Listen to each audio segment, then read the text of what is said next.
Ooh, there we are. So, hello everyone. I'm so happy to see you here and starting my summer of conferences a little bit because it's beginning of June. At least right now, I guess it's fine outside. I hope some of you guys are enjoying the conference with your laptops outside in the garden. But if you are as unfortunate as I am right now, being stuck inside of a little office, let's just imagine going to a garden because there's one garden which makes me really nostalgic, but maybe some of you already recognize the title or like the little reference in it, but no spoilers just yet because we're here to listen to me talking about security and on testing at the same time. And I'm so hyped to be able to do that. But before that, real quick, my name is Ramona. As I was introduced some seconds ago in a really kind way, I'm working as a developer advocate at Auth0, so I'm happy about secure websites. However, I've been a quality engineer and a software engineer beforehand, so I'm passionate about testing as well, being a Cypress ambassador and a Google developer expert and all the things. But I'm the least important person here in the room. So let's go back to the garden and just chill out if we can, because there's one garden where you cannot relax, right? It's the garden from Plants vs. Zombies. And I hope so much that there are some people who actually saw this game before or even played it. I loved it, especially the adventure mode. It was built, I guess, in 29 by Popka. And it's a really cute tower defense game. So you need to defend your home, your garden against zombies. So it has plants, it has zombies. Isn't that cool? Well, yes, you might think now, but why does she tell us about it? Nostalgia is good and all, right? But we are here at a Frontend conference. What does it have to do with web development? And I do think so that this is a wonderful example for web development, especially for security, right? Because security is something to protect. So we have a zombie, which is the attacker, a threat to our application, where we have data which is maybe sensitive or maybe not, but it has enough reason to be protected, or features you want to have paid uses for. You have lots of use cases for like protecting your core application, some areas in your application, whatever.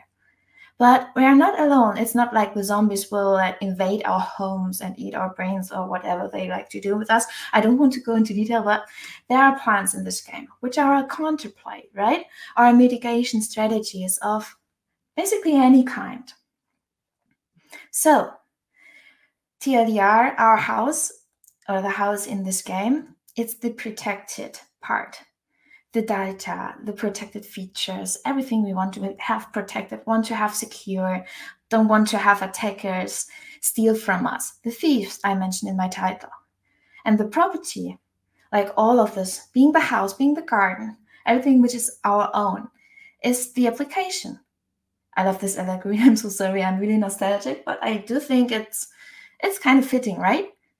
So the garden is the room for our defenses. May it be test related, may it be best practices related, could be anything. So I'm talking about plants, right? Our first line of defense, or our second or third lines, all the defenses we have under our belt. But remember, this is a testing talk. So the question I would like to answer with all of you together is, can testing help us in keeping our application secure, right? But still, I want to begin with a honorable mention, because all the best practices, all the clean code, all the ways on building your application securely are still important, right? You need to know about your web application. You need to learn all the vulnerabilities you need to take care of. What could be a risk? What could be an angle where an attacker could come in and steal your data or use your features without paying, or you name it? You still need to build your application in a secure way, because your tests are always the messenger. They can tell you if you are not completely securely before an attacker or a successful attack will tell you, but it will not do more, at least not automatically. So we need to learn how to build up applications secure, even if we have wonderful test automation. We need to learn where to look to know what to test and which test cases are the one we need. Okay, and do I have a certain starting point or something which could help us learn that so we know what to test? I guess I'd like to ask Ovas for that. So this community is one which wants to raise the security inside of web application and published a ranking a few years, I guess the last one was in 2021 or something, to highlight the biggest risk in web development and try to create awareness and to make us able to fight those. And for the last one, which was 2021, I think, those 3 points will be the most important one, like the top 3, because I don't have like an hour to talk with you, unfortunately not, but let's focus on the most important things. Here, the broken access control, so a user can act outside their permissions. As a first step, I don't need to log in, or they did log in, but they can do more, like changing files, accessing certain areas in your application which they are normally not allowed to go, so like acting outside their permissions. Another one might be cryptographic failures. So cryptography needs are not met, like you are not using HTTPS, for example, so not encrypting your traffic, stuff like that. And last but not least, the most interesting one, especially for us front-end developers, is injection. So an attacker supplies untrusted input, untrusted code to your program and makes your program compiling and actually running it, which is really bad, right? So let's take a look at those 3 risks to know how to counter them. When it comes to web development best practices and low-hanging fruits to use in this regard, I have a Vue.js Nation talk, I guess it was from January, where I covered best practices for web development or secure web development for Vue.js, but some of those practices are basically valid for other frameworks too. So if you don't mind, take a look, it might help you. Okay, so we now know which risk, which vulnerabilities we need to take care of, we need to test against. We need to actually start writing our tests, right? So how can we use tests in practice to protect our applications? In this regard, or in this talk, actually, I will use E2E testing and Cypress as examples because we have a limited time frame.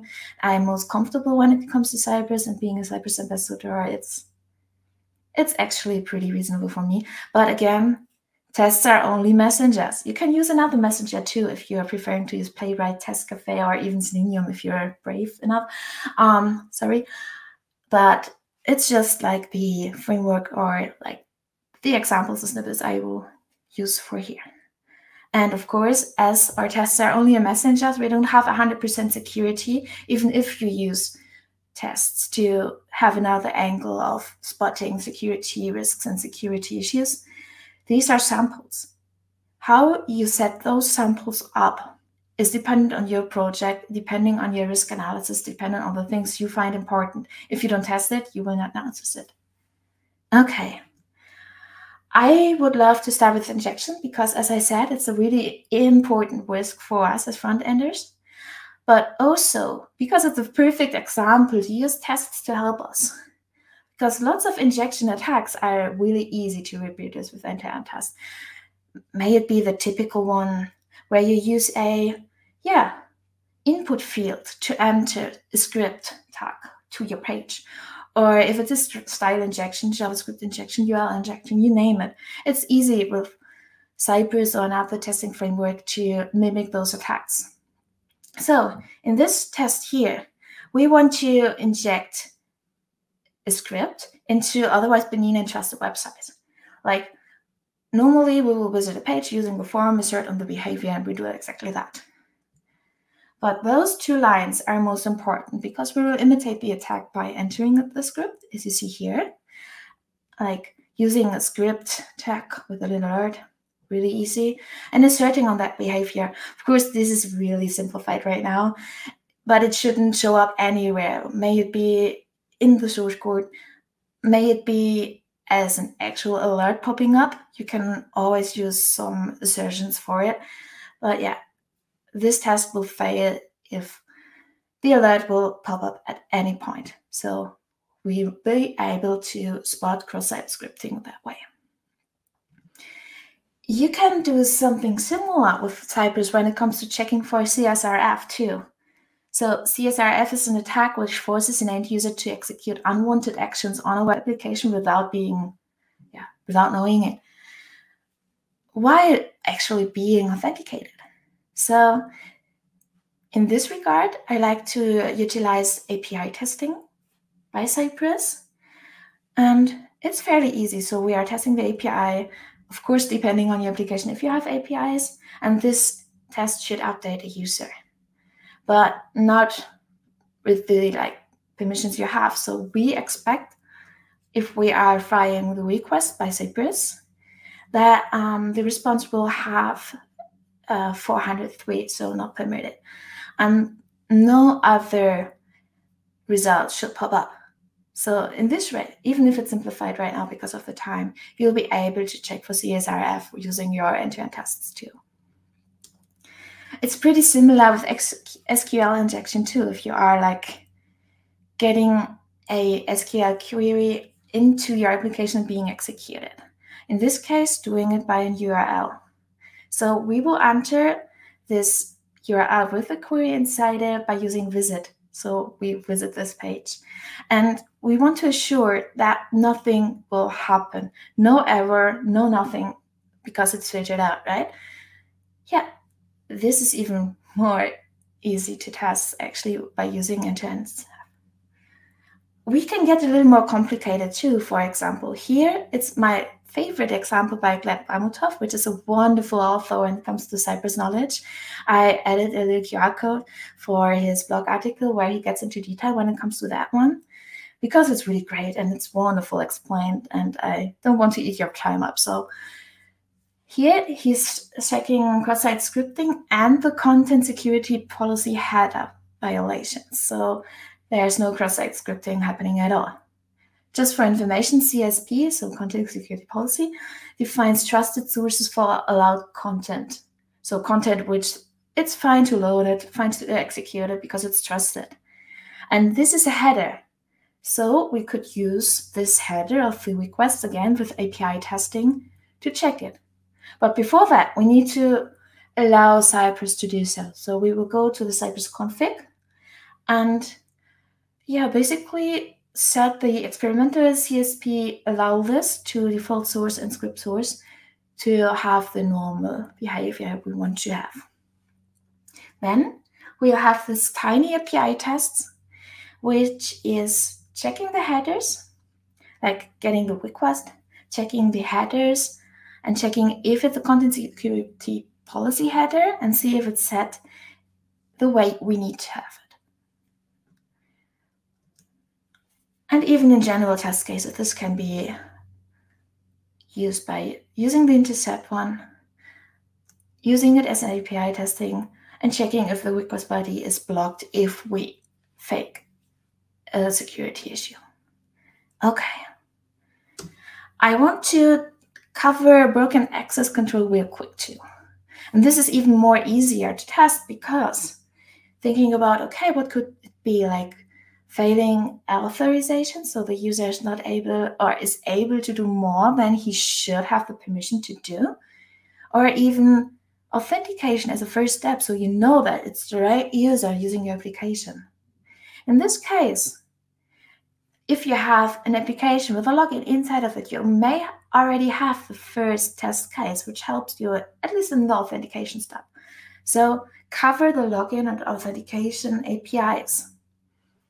This can be a really normal tests like filling out a user login form, submitting it, and seeing that you will, I'm a little fast. Seeing if there are any intended error messages like access denied, you are not able to do that, missing username, password, be it a general error message, hopefully, because we don't want the attacker to see what credential you did wrong or what action you did wrong.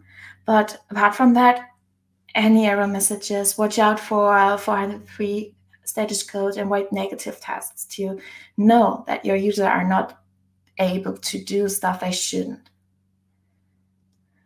For cryptographic failures, Cypress helps us a lot already from the get-go. It's inbuilt that when you test with Cypress, Cypress will error anytime you attempt to navigate to an HTTP site, for example, if you have the encryption not completely done.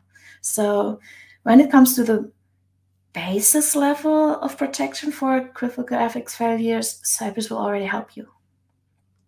Okay, so I'm talking about all the security risks we already know, right? So they are known to us. We were able to see them, read them in the databases in the net, or like just knowing them. But there might be a security risk we are not already aware of, we might not know about just yet. And this is a point which is really important. And I can imagine this question popping up in Q&A too. There are already security testing tools, right? Why shouldn't we just use those? Well, I see them as a complement.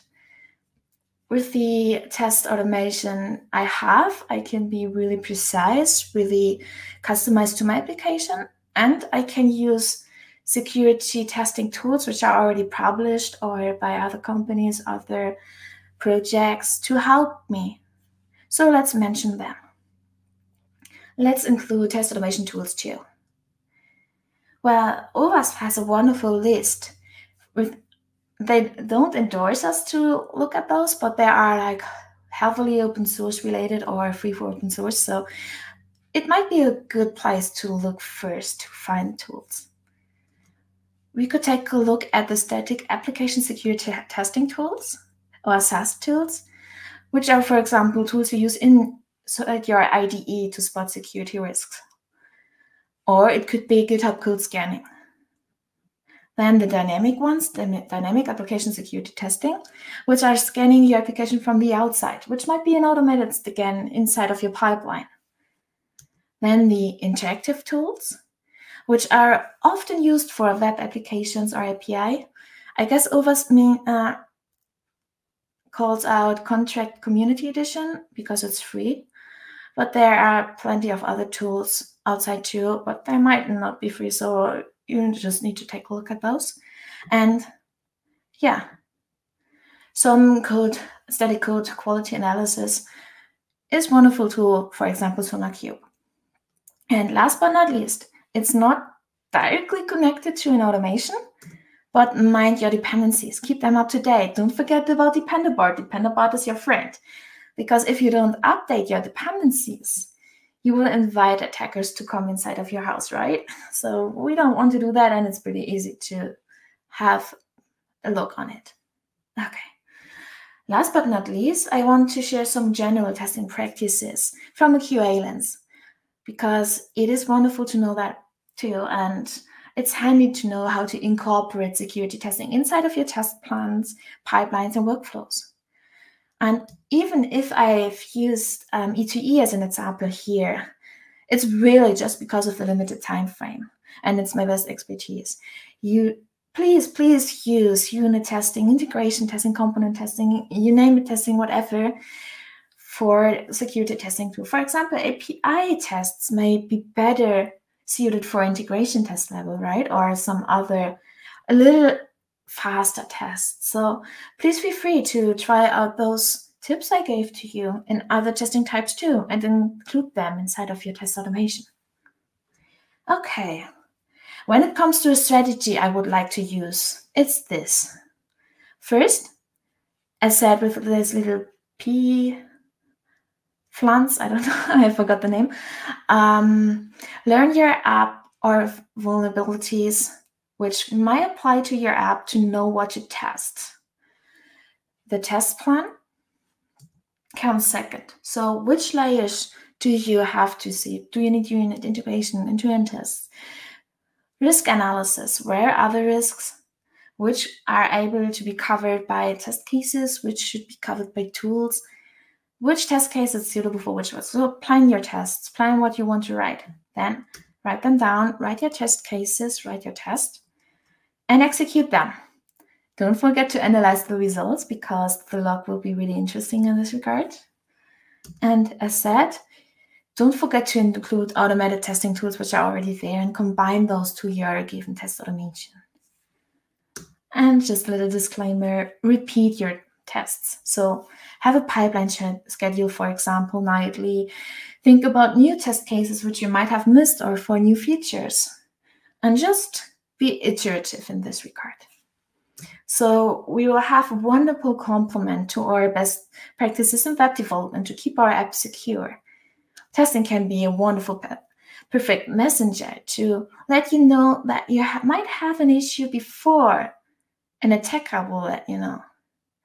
And yeah, it's difficult for attackers to bypass our defenses if we have testing in place, secure web development in place, and up-to-date dependencies in place. So your app could look like this garden, this Plants vs. Zombie scenario, where no zombie is able to break through because we have many different defenses. We keep attackers at bay, and we are conscious when it comes to security risks. So, if there are 4 things I want you to remember from my talk, it's this. Test automation by using test cases and writing them on your own is a wonderful complement in your security strategy.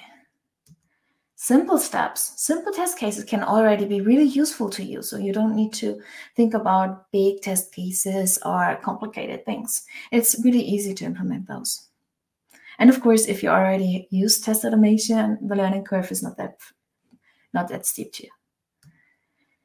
Combine your own test cases to the tools which are there out in the world, out of the market, and all testing types can be utilized. So mind your project, mind your risks, and write the tests accordingly. And yeah, keep them at bay as you do in Plants vs. Zombies. Thank you, and see you.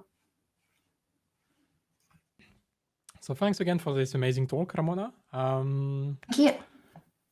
We have a few questions from the audience, so let's Please. start with those. Do you have any tips on how to prioritize which vulnerabilities to address first? I guess I would take a look at what's being attacked or which is more important. For example, taking a look at OWASP Top 10 or the CWEs, which are describing the vulnerabilities and how often they are exploited, for example, and then trying to keep this as a really important point for my risk analysis.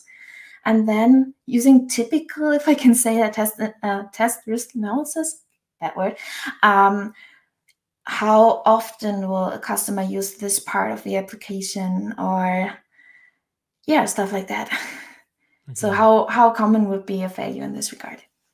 Yeah, it makes sense. And also like the threat model is usually like very wide. So depending on like if you're prime minister or something, maybe you don't even need all of the gear. And at the end of the day, yeah, if a hacker wants to get in there, he just might at some point. So there's like specific line between like effort and like what it brings to the table. Yeah, and let's say it like that, 100% security is near to impossible. Yeah, so yeah. It's sad, but that's true, I think. Yeah, it's like 99%, and then you need to pay like 40 billions and maybe have the 0.9% remaining. Indeed. Yeah. What role does feedback from real-world incidents play in enhancing your automated testing strategy? Oh, I think it's really important. So if you try to stay up to date, having a look at like, yeah, CWEs, maybe Hacker News, sometimes social media will help you too, because you have the pools. You can see, there's something announced which we need to take care of. So we can be a little more faster than the attacker, because the attackers will always take a look at those things, right?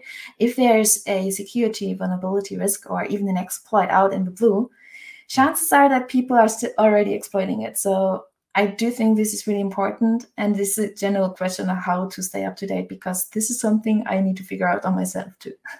Yeah, like raising awareness is probably the most important part. That reminds me, for example, when people discover the Flipper Zero, they're like, oh, wait, you can hack something like that? It's that easy? And it's like, yeah, always have been that easy. So it's nothing new, but now people are aware because it's more accessible. So the more the people know vulnerabilities, damn, those English words, Oh yeah, yeah. the better. Feel you. Can you share a success story where automated tests significantly improved the security of a web app?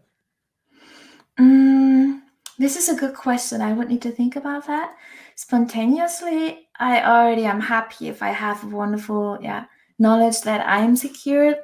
And when it comes to having a general test strategy, often stuff like login or authorization are already covered, so it's not that difficult for me to dig a little more deeper. When it comes to automatic testing tools, so not my own test cases, we already found some vulnerabilities before stuff being merged.